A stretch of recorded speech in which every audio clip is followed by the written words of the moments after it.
Evacuadas 6 persoas na Pobra a consecuencia dun incendio rexistrado nun edificio. A rápida intervención dos bombeiros evitou que se producira unha catástrofe.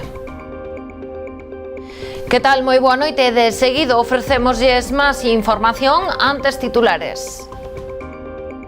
A conselleira de Política Social defende que a Rede de Protección de Menores de Galicia está ao máximo da súa capacidade. Fabiola García asegura que non é posible acoller menores non acompañados. Combarro xa está de festa. Hoxe arrancou a Festa do Mar, cita que mergulla a vila na súa tradición e faina presumir de cultura mariñeira. Ribeira acolle a exposición Sinaladas. A mostra da Deputación da Coruña, que recupera a memoria de 540 mulleres importantes na historia de Galicia, poderá visitarse ata o 9 de setembro.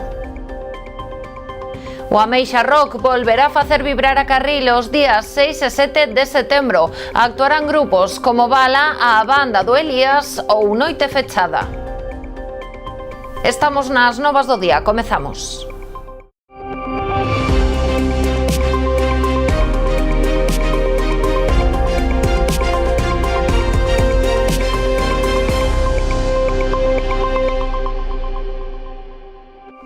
Tremendo susto o que se levaron os veciños deste edificio, o número 18, situado na céntrica rúa Rafael Calleja da Pobra, a consecuencia dun incendio orixinado na tarde de onte nunha das estancias do primeiro andar. Por fortuna non houbo que lamentar danos persoais. Aínda así, a consecuencia da mesta fumareda foron desaloxadas 6 persoas que residían no inmoble e que resultaron afectadas pola inhalación de fume, aínda que de escasa consideración.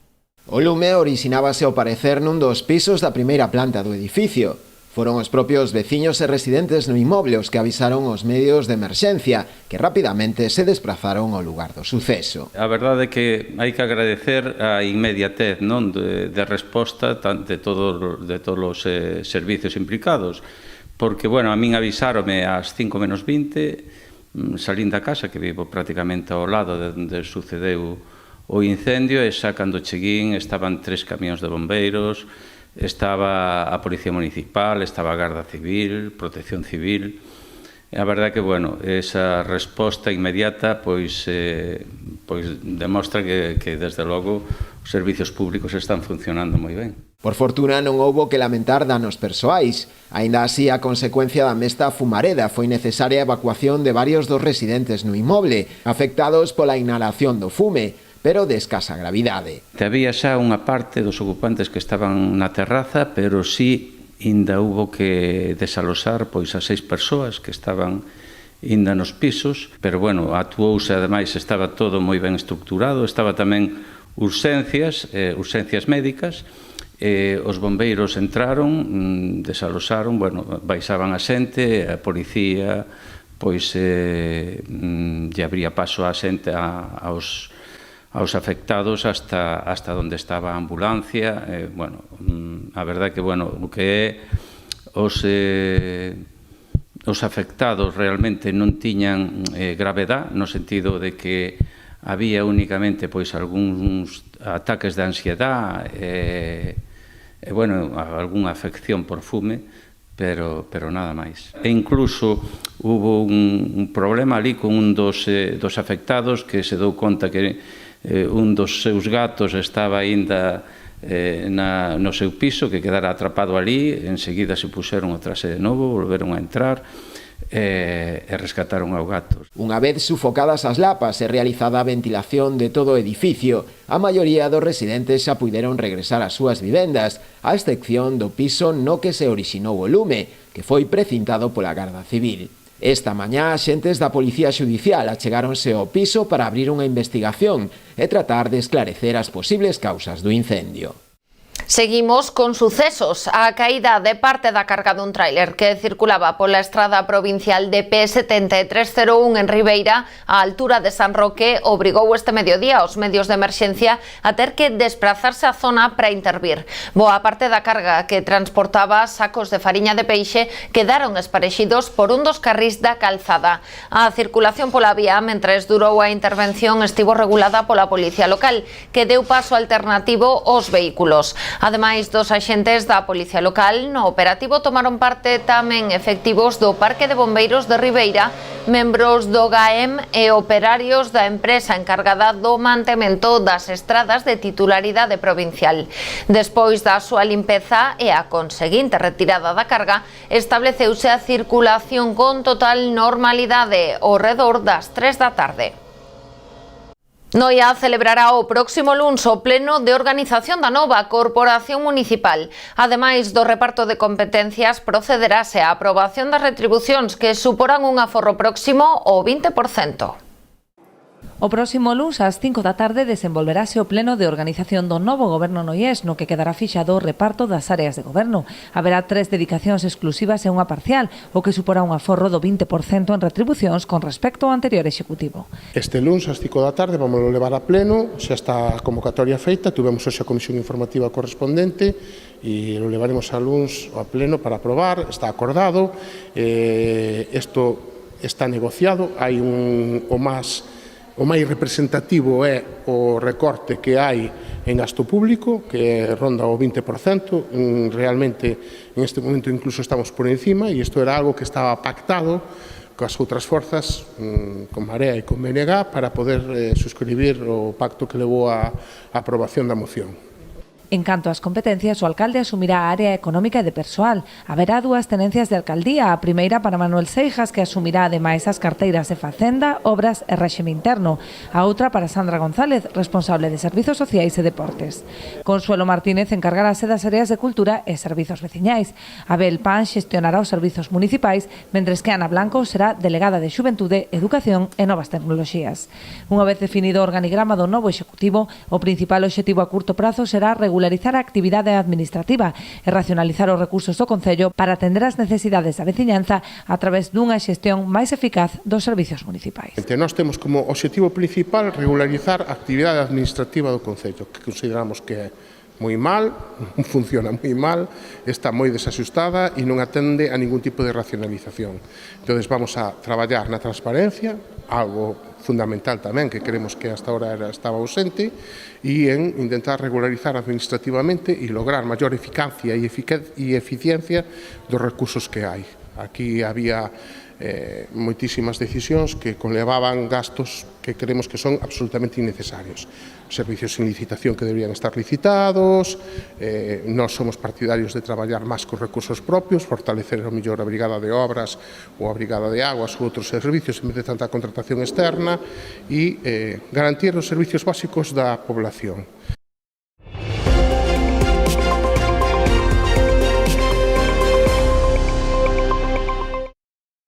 O Partido Popular de Pontevedra reclama urxencia e unidade política para que a dragaxe do Lérez sexa unha realidade inmediata. Rafa Domínguez denunciou que a cidade leva 17 anos agardando pola intervención, así que urxiu a Xunta a acelerar os trámites. Propuxo ademais a elaboración dun plan con prazos claros, coordinación institucional e con aproveitamento ambiental dos materiais.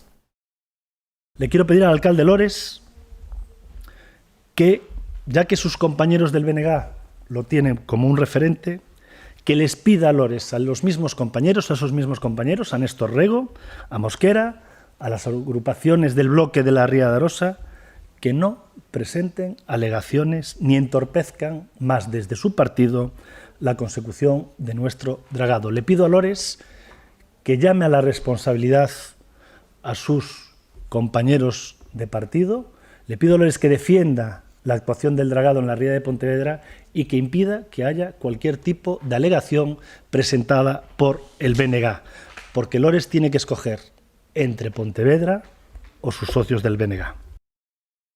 Dende o Centro Infanto Xuvenil Príncipe Felipe de Pontevedra, a conselleira de Política Social e Igualdade criticou a xestión do Goberno Central do traslado de menores migrantes non acompañados á península. Fabiola García asegurou que a día de hoxe ningunha autonomía sabe cantos menores van a acoller, tampouco cales serán as súas necesidades educativas, sanitarias ou sociais. A conselleira acusou o Goberno Central de pactar cos seus socios en contra da maioría das comunidades autónomas, de falta de coordinación e de pretender que os custos da acollida os asuman na súa totalidade as comunidades. Ademais, sinalou que a Rede de Protección de Galicia está ao máximo da súa capacidade. García lembrou que comunidades gobernadas tanto polo PP como polo PSOE recorreron ao Tribunal Constitucional a maneira en que está a actuar o Executivo Central neste asunto. A titular de Política Social e Igualdade manifestou que a Xunta apostará pola colaboración en favor da protección dos nenos e adolescentes veñan de onde veñan. Como mostra, puxo a recente renovación do convenio coa Deputación de Pontevedra para dar continuidade durante os próximos 4 anos os servizos de acollemento residencial e a atención diurna que se prestan no Centro Príncipe Felipe de Pontevedra. O Goberno galego destinará 11,2 millóns de euros ata o 2029 para dar continuidade á atención neste equipamento provincial. Precisamente hoxe o que facemos con esta visita é poñer en valor o sistema de protección que ten Galicia. Un sistema de protección completamente integrador donde se vesturan nenos galegos cos nenos de fora. Este é o sistema porque Galicia leva apostando durante todos estes anos. Galicia sempre rexeitou e sempre rexeitará a creación de macrocentros e a creación de guetos para menores estranxeiros non acompañados. Pero nestes momentos todos os centros de atención de protección á infancia de Galicia están nestes momentos con unha sobreocupación do 108%, co cal non temos capacidade acolledora nestes momentos. Podemos acoller menores non acompañados o día de mañán se temos capacidade residencial? Sí, pero nestes momentos non temos ningún tipo de capacidade residencial para acoller máis menores non acompañados. Rianxo e Noia, entre os 6 concellos de toda Galicia beneficiados na nova convocatoria de axudas do Instituto para a Diversificación e Aforro de Enerxía, IDAE, do Ministerio para a Transición Ecolóxica e o Reto Demográfico, para financiar proxectos de renovación integral dos sistemas e equipos de iluminación pública.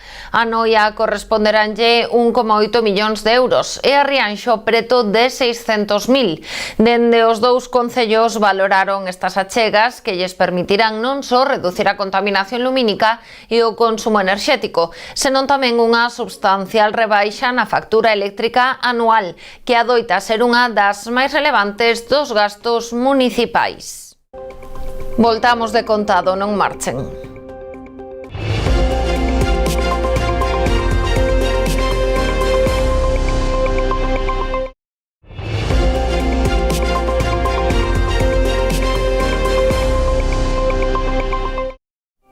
A delegada territorial da Xunta na Coruña presidiu esta mañá o acto de clausura do obradoiro de emprego conxunto entre Noia e Lousame.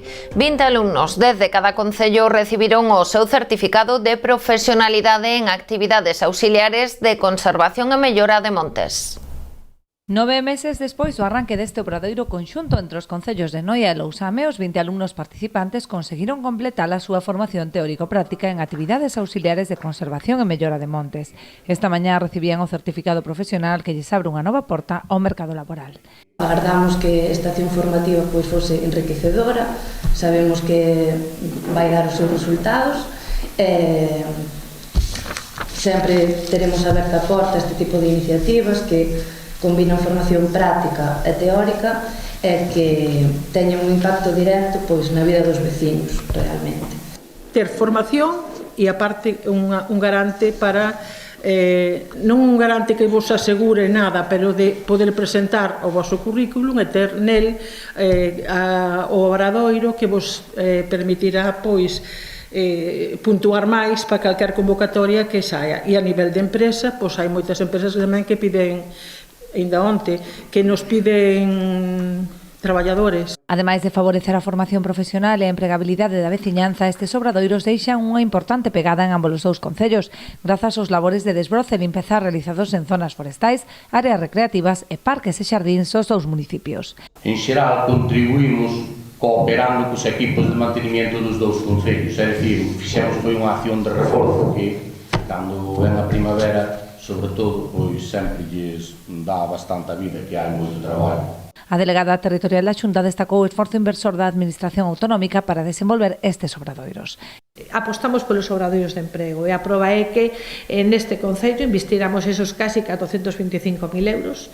Teño que decir que tamén nesta propia comarca do Barbanza, xunto ao obradoiro de Noia Lousame, tamén está o obradoiro de Boiro e tamén está o obradoiro de Ribeira Porto do Son, o que estamos a chegar a 1,2 millóns de euros nesta comarca de Barbanza. Se falamos da provincia da Coruña, estamos a falar dun investimento de 9 millóns de euros en 23 obradoiros na provincia, e se falamos de Galicia, estamos a falar de 36 millóns de euros o que a Xunta de Galicia inviste en esta formación con 87 obradeiros. Unha vez finalizada esta etapa formativa, animou os alumnos a seguir concorrendo ás distintas liñas de axuda autonómicas para favorecer o acceso ao mercado laboral a través do autoemprego.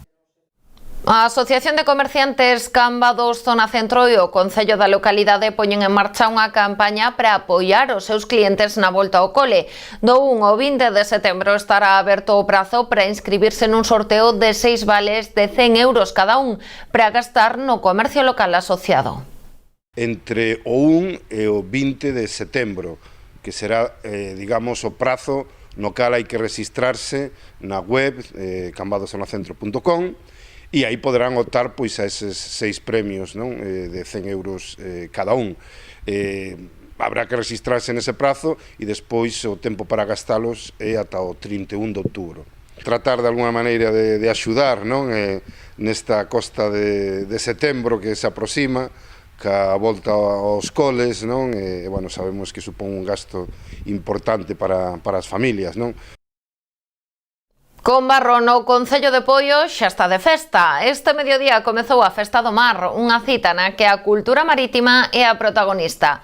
Unha exposición, proxeccións cinematográficas, mostra gastronómica, concertos e o encontro de embarcacións tradicionais compoñen unha programación na que o mar é o epicentro indiscutible. Música de gaitas, mostra gastronómica e moita cultura mariñeira foron os ingredientes principais da inauguración da Festa do Mar que arrancou este mediodía en Combarro. Unha vez que chegamos ao goberno, a idea que tiñamos era que a Festa do Mar non se quedara a palabra mar únicamente nun eslogan ou nun titular ou nun encabezamento de festa. Nos queríamos que realmente a xente que viñera a Festa do Mar poidera viaxar no tempo, poidera viaxar na tradición e, sobre todo, que poidera vir e vivir o mar.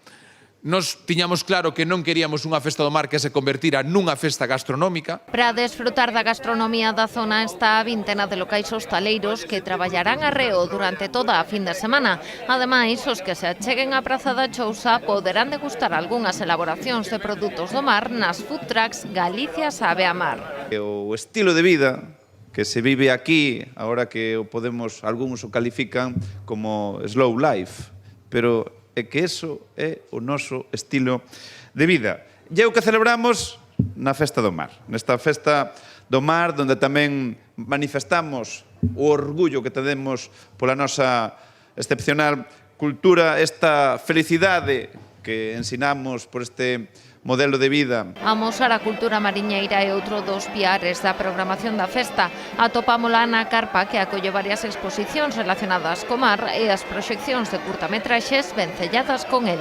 A nosa cultura mariñeira forma parte do ADN e presumimos dela e debemos protexela. E por iso son tan importantes eventos como este, que poñen en valor o noso estilo de vida, que forxa o noso carácter. Somos unha comunidade autónoma que coida con orgullo as nosas tradicións mariñeiras. O encontro e as regatas de embarcacións tradicionais ou o certame da canción mariñeira que se celebrarán entre mañá venres e o domingo son outras das propostas dunha programación pensada para mergullar ao veciño e ao visitante na cultura propia de Combarro. Preciosa, moi bonita, me encanta, bueno, son de Conbarro, entonces, bueno, estou mirando a ver se coñezo a alguén, porque, bueno, sempre hai algún familiar ou eu mismo que son algunha foto sin que te des conta. Pues muy interesante, venimos desde Ponferrada la primera vez y nos gusta muchísimo. Acabamos de llegar, así que voy a que vean la exposición y a pasar un rato divertido. Es el segundo día que venimos porque nos ha encantado este pueblo. Fenomenal, muy bien, muy agradable, muy bien, todo muy bonito. Sí, yo estuve hace 17 años aquí, ya los conocía y bueno, pero esto ha cambiado mucho, ¿eh? Esto ha cambiado mucho, está moi bonito. Ademais, a Festa do Mar inclúe concertos pensados para todos os públicos. Mañá venres actuará na Praza da Chousa a banda Mis Cafeína. Pola súa banda, o sábado será a quenda de Natalia e Coti. Todas as actuacións son con entrada gratuita. A exposición itinerante Sinaladas da Deputación da Coruña chega a Ribeira. A mostra, que recupera a memoria de 540 mulleres importantes na historia de Galicia a través de diversos paneis, foi inaugurada esta mañá pola deputada de Igualdade Soledad Agra e o alcalde Luís Pérez Barral. A recén remodelada Praza do Centenario en Ribeira acolle dende hoxe a exposición itinerante Sinaladas, a loita das mulleres no século XX, 100 anos de conquistas e represión, da Deputación da Coruña. Nela recupérase memoria de 540 mulleres clave na historia de Galicia, a través de diversos paneis. O acto inaugural de hoxe contou coa presenza de diversas autoridades, entre elas a deputada de Igualdade, Soledad Agra. Na súa intervención destacou a importancia da exposición e o que supón a reivindicación do papel das mulleres que por defender os seus dereitos e a xustiza social foron perseguidas. A verdade é que acollelos nesta praza vai nos permitir que a xente que se achega a eles faga tamén unha reflexión ao respecto do que aquí se pode ver. Por iso quixemos tamén traelo ás plazas, que foran espazos acolledores, espazos de paso no que a xente se poda xuntar e reflexionar acerca desta historia de resistencia das mulleres que foi invisibilizada moitas veces, que ahora mesmo non nos atopamos nos libros de historia. Na inauguración da mostra tamén tomou parte o alcalde Luís Pérez Barral, que agradeceu ao organismo provincial por contar con Ribeira para poder acoller esta exposición, que segundo el reivindica o papel da muller e a loita de moitas delas pola consecución dos dereitos fundamentais. Sabemos que as mulleres foron silenciadas durante moita parte da historia da humanidade, a metade da poboación non pode estar en silencio e por iso esta exposición pretende reivindicar o papel da muller no papel da historia, pero tamén pretende reivindicar e homenaxear o que fixo toda esa xeración de mulleres ao longo dos últimos anos. Estamos falando desas loitas agraristas, o que conseguiron na República, especialmente voume referir ao que padeceron durante a represión franquista e durante a ditadura. A exposición, que xa percorreu anteriormente outros concellos da provincia, busca divulgar o papel fundamental das mulleres e dos movementos activistas femininos dende finais do século XIX ata finais do século XX. Está composta por 39 paneis, 284 apartados e 373 imaxes, distribuídas en 13 estruturas temáticas. Os contidos divídense en 3 grandes bloques: a etapa previa a 1936, os anos da Guerra Civil e a posguerra inmediata e a represión continuada do franquismo contra as mulleres. Poderá visitarse en Ribeira ata o 9 de setembro.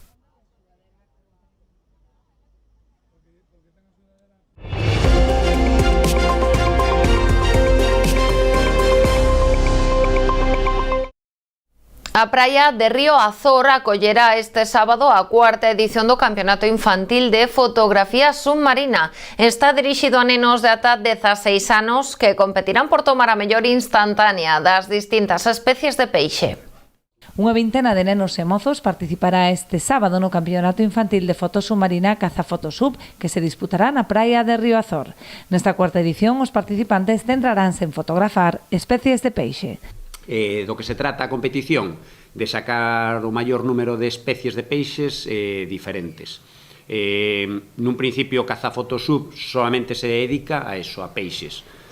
Moitas veces os nenos pois sacan unha nécora, sacan un camarón que sempre lles chama a atención e sempre lles gusta, encantados de que disfruten tamén vendo esas especies diferentes, pero bueno, na competición valórase os peixes. Os participantes deberán estar acompañados dun adulto durante toda a proba, que se desenvolverá entre as 10:30 da mañá e 1:30 da tarde.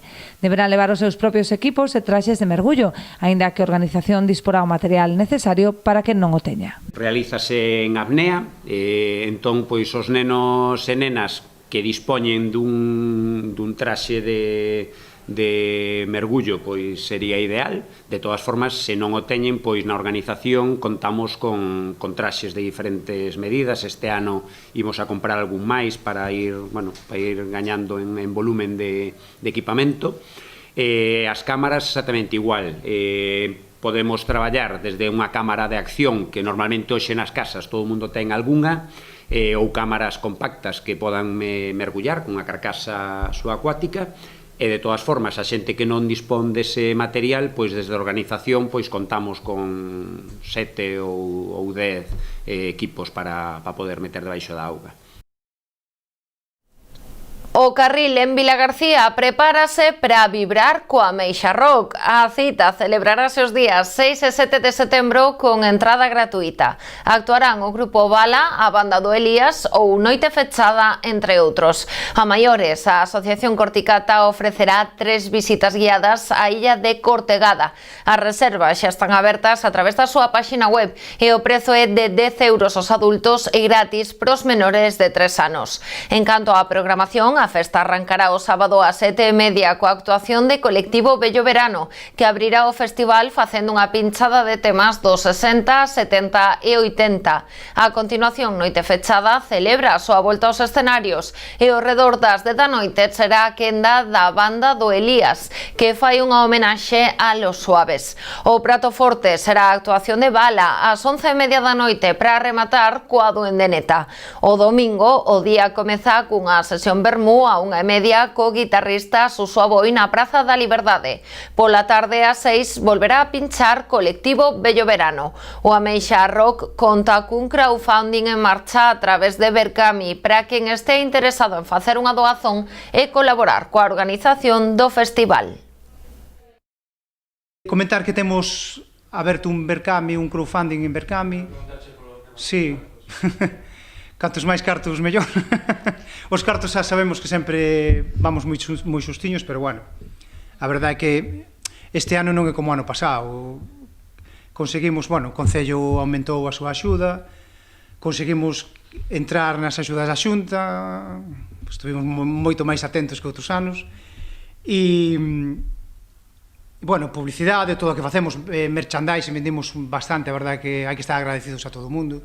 Eu cada vez que teño aquí esta presentación do Ameixa Rock sempre teño unha dúbida das persoas que están aquí ao meu carón, que si isto fan que o que gana para facer isto, para ser tan tolos de organizar ou levar tantos anos organizando un festival, e tamén non sei se prima o amor ao rock ou todavía máis o amor a Carril. Eu creo que gana o segundo, porque é presumir de unha das cousas máis bonitas que temos en Vilagarcía, que é Carril, é presumir dos viaxes desa visita á illa de Cortegada, e, como decía, pois é presumir do bo ambiente que se respira en Carril cada cousa que se fai.